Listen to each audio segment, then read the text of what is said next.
everyone, welcome back to the channel, and today we have a very special video because I will be talking about the upcoming Story of Seasons Grand Bazaar, and I want to say thank you to Marvelous for giving me an early review code. This is the full version, not a demo, not whatever, and yeah, they basically just sent me this code so that I can check it out, and now I can give you a preview.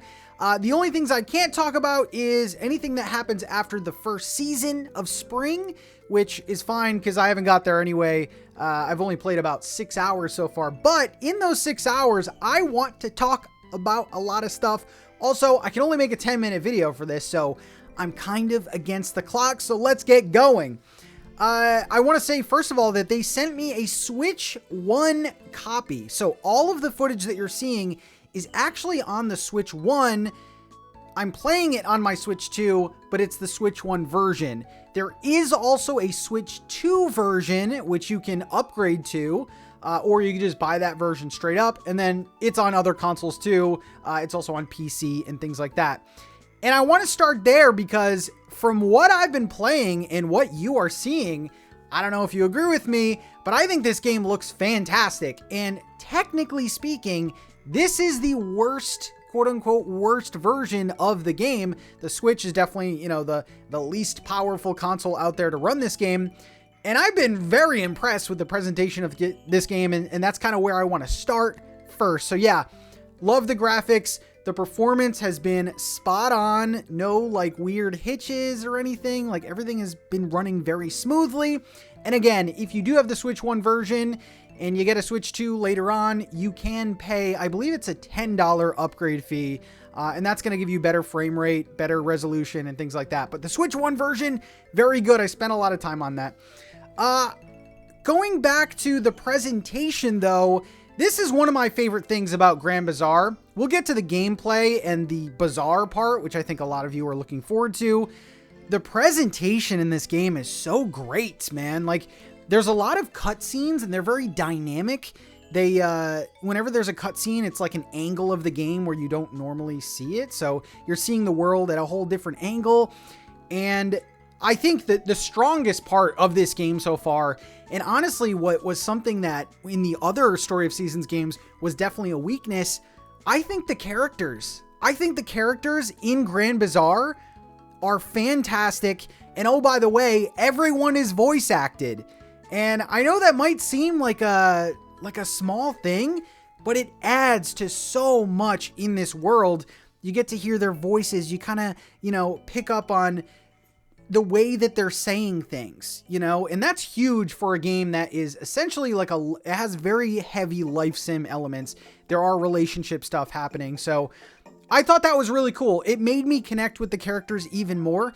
And they do this thing where I really love, where, like, in the beginning of the game, as you play, it happens on different days, but you might catch one of these characters in a cutscene, and it kind of tells you a little bit more about the character. I love these. I love them. Even if I don't necessarily, like, think I'm gonna romance that character, I still want to know their backstories, and as you gift them and get to know them, you will unlock more of these cutscenes, so I am fully motivated. It's one thing gifting villagers and they just, you know, you see dialogue, like a text box. It's another thing to get that cutscene, hear them speak, and really get to know more about them. So, man, I know I spent a lot of time on presentation, but this game is a looker. I think this game looks great. Probably the best Story of Seasons has ever looked. So I wanted to start off with that because that's the part that I've been most impressed with. Let's head over to the gameplay, and there's actually a lot to do in this game. If you played Story of Seasons before, I will say there's not a ton of new stuff. I mean, the new stuff is major, but you can pretty much expect all of the same things that come with a Story of Seasons Harvest Moon game. So the farming, fantastic. I mean, I have no problems with any of the controls. The farming is kind of, you know, typical with these games. However, there are different power-ups that your character can get. So, for example, you can jump and then hit down with the hoe, and if you jump and do it, you will affect 3 squares. There's also a double jump in the game, which can affect 6 squares. So there's like these little character power-up things that kind of enhance it and let you do things more efficiently. And these affect all of the tools. So the watering can, if you do a double jump in water, it'll cover 6 plants instead of just 1. So there's some things like that kind of make it a little bit different. There is also fishing, which, you know, has a little mini game attached to it. I don't mind it. It's not my favorite, but essentially you throw your line out there and you press the action button when you see the exclamation point, and then it'll go into a little mini game where you're kind of following the arrows. And so for an example, if the arrow is pointing left, you move your analog stick to the left, and then once you do all those, you catch the fish. So pretty simple there. There's also crafting, and this is, I think, one of my favorite gameplay elements. Crafting is usually very tedious in these kinds of games, but this game has streamlined the crafting process. One of my problems with one of the prior Story of Seasons games was that there were so many makers. There was a maker to make mayonnaise. There was a maker to do this and this and this. This time it's very streamlined. There are windmills all across the map. I think there's like 3 windmills. You go in the windmill and it's basically one crafting table. You know, if you want to make wood planks, you can do it there. And at the same crafting table, you can make mayonnaise and milk and all of these byproducts of, you know, what you're getting from your farm. I thought that was really cool. In addition, the wind, and I'll get to this a little bit later, the wind plays a big part in this game. So on windier days, the windmill will actually be more efficient and the things will craft a little bit faster. I like that. I like that a lot. So you kind of feel immersed in this world. If it's really windy, it might be a good day to craft some things.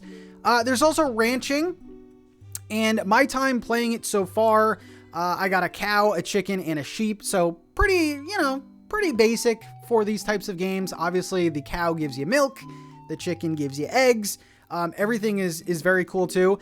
I will say it's a little bit weird that you have to basically ring a bell to get your animal's attention, and then you kind of have to walk them to the door, and then they go out grazing, and then when you want to get them back into the barn, you have to do the bell again. So, you know, a little annoying. There's also cooking in this game, pretty self-explanatory. There is bug catching, which I think is pretty new. You just kind of go up to a bug and catch it. Wow, Pat, you really explained that great. There's also a glider in the game, which I will say, you know, was one of the selling points for me, like in the trailer. But I would say that the glider doesn't really play like a huge role. You can get to like places that you can't normally if you don't have a glider. And on windier days, you can actually get to some very small pieces of land that you normally couldn't. But honestly, I don't really see myself using the glider all too often. So I don't know. Maybe later in the game it'll play an even bigger part. I don't know yet. Okay, how am I doing on time? We got to talk about the bazaar. That's like the main thing in this game. And I have good and bad things to say about the bazaar. So if you didn't know, in this game, every Saturday, there is a big bazaar in a part of the town. And at the bazaar, the main thing is you can sell your products there. You can also sell your products to the market in town, but this is a way for you to like sell your products to the people in town. You can set up a little tent and you can set up all your products. And it kind of goes into a little mini game where you have customers coming up to your table and you sell them the products. Very easy stuff. It's not super deep. There is a mechanic where there is harvest sprites that if you sell enough items, a meter builds up and then you can summon these harvest sprites and they basically just help you sell your things faster. So yeah, you can set up, there are 2 shifts throughout the day. There's a morning shift on the Saturday market and there's a night shift. You can sell at both. You can sell at one. You don't have to sell at either, although you're going to want to. But besides your stall, there are other stalls that you can buy from.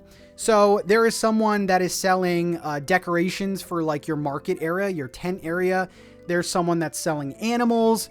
There's someone that's selling character upgrades. Like that's where you buy like the bag expansions, the double jumps, things like that. So you are going to want to shop around as well as sell your products. So the market is really, really fun. I do have one concern though. there's not a whole lot to do in that area when it's not Saturday.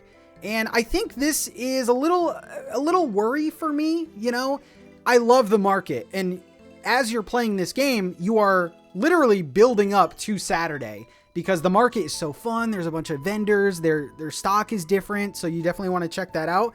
But when it's not Saturday, it's kind of a little dead there. There's not too much to do, although there are some vendors that want to join that have you do like little quests so that they can open up shops there. So I guess that's kind of the gameplay you're not doing when it's not Saturdays. You're trying to recruit more vendors to sell there. But I do maybe see some people being like, well, what do I do? You know, there's no market today. I guess I'll just like do my farm stuff and chill out and stuff. So yeah, that's a little concerning. I kind of wish that there was maybe a stall open that kind of sold things throughout the week, but I guess, I don't know, maybe that makes Saturday even more special. So yeah, overall, I am really enjoying my time with this so far. This is definitely not a review, just kind of a preview of what I've been playing so far. Make sure to subscribe to the channel because I will be streaming this a couple days before release. So I will be able to answer all the questions you might have, and you can see the Switch 1 version, and I will upgrade to the Switch 2 version just to see the differences with that. But so far, man, this game is good. I do have my concerns, but this is truly a cozy game that you definitely want to take your time with. And even though I can't talk about the other seasons, we have seen the other seasons in trailers, and they look absolutely fantastic. I'm so excited to go into fall and winter, I guess summer, but you know, they all look good. So this game is a home run so far, and I've been loving what I'm playing. This is definitely a must play if you love cozy games and farming games. So there you go. Thanks again, Marvelous, for letting me do this little preview. Let me know what you think based off of the gameplay, and I will see you in the next one. Bye, everyone.